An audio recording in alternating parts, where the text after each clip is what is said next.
All right, we're here with offensive lineman Barrett Miller prior to homecoming against Oregon State on Saturday. We'll go ahead and start with questions from Matt Moreno from Rivals. Go ahead, Matt. Good morning. Just what's been the overall assessment from your perspective of the offense up to this point? Because you guys have had some bright moments, but then had some other struggles at times as well. Yeah, I think one of the things we need to focus on is consistency. As you said, we do have those bright moments. We also have times where we aren't as great as we think we are. I think it's just actually realizing our consistent potential. I feel like sometimes we doubt ourselves, but I think slowly we're building that confidence. And from there, we actually start believing ourselves a little more. And so I think we just need to have that full belief all the way through. I know sometimes we have bad drives and people can doubt themselves. If just one person doubts themselves, all 11, we have a bad play. And then I don't know where that one person might lead to two people. And so I think the only thing that really makes us different is that confidence between all 11. So I think that's where we need to improve most. And then, before the season, we were talking and you mentioned that you felt like a leader already as part of this team. Obviously, there's been some changes up front, with Sindo going down. How much have you had to maybe take on a bigger leadership role and kind of try and rally everybody together along that offensive line? I think the difference between this year is that Sindo did go down, but as a whole, we want to make the leadership the offensive line. I think there is a group you want to look at for a good game, for any leadership, is that offensive line. So I think the whole entire offensive line, all starting five, is stepping up to that role. And so as me being a left tackle, one of the vital spots of the line, I feel like my job is significantly increased because everyone wants to look at the offensive line. If we're having a bad drive and we want to start running the ball, it's the offensive line. If we want to start calling plays, different schemes, it goes through us. So I think the leadership is between all five of the guys up front. Thank you.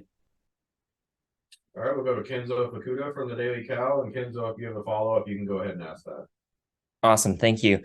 Hey, Barrett. Hope you're doing well this morning. I'm working on a feature on your teammate, Siape Vatakani, for homecoming. And I wanted to ask you a couple of quick questions about him. What's Siape like in the locker room and offensive line meetings?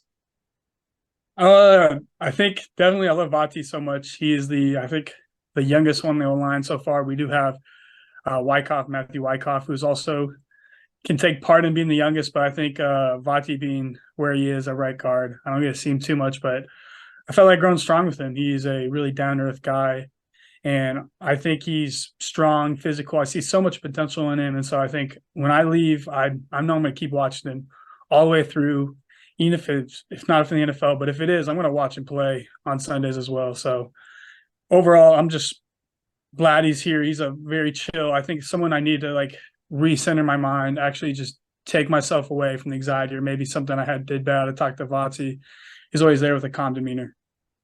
For sure. And I know you're talking about how the O-line's really stepped up that leadership since Cindric went down. So how has Vatakani sort of stepped up into that leadership role, especially because, he's so young, he's a sophomore and everything?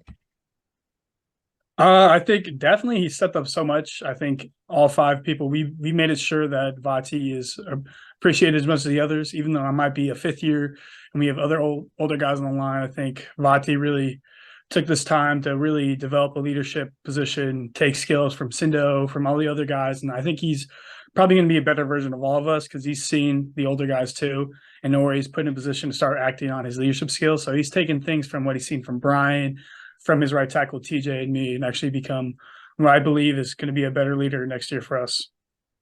For sure. Thank you, Barrett. Appreciate it. All right, we'll go to Steve Kroner from the SF Chronicle.